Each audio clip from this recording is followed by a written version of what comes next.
fuck quality time and gift giving.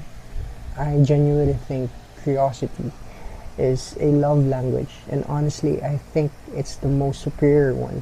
We always flex how much we love someone, pero gaano ba talaga sila kakilala? Most people stop being curious the moment na nakuha na nila yung tao. Kala kasi nila, that's it, tapos na. But real intimacy is when someone never stops studying you. Yung tinatanong ka pa rin sa mga random thoughts mo, bakit ganyan ka tumawa? Bakit ayaw mo yung ganito, yung ganyan? Ano yung mga bagay na pilit mong tinatago sa ibang tao?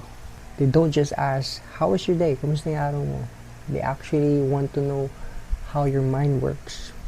It's easy to say words like, I like you, I love you. Pero ibang klase kasi kapag nararamdaman mo na gustong gusto ka nila intindihin.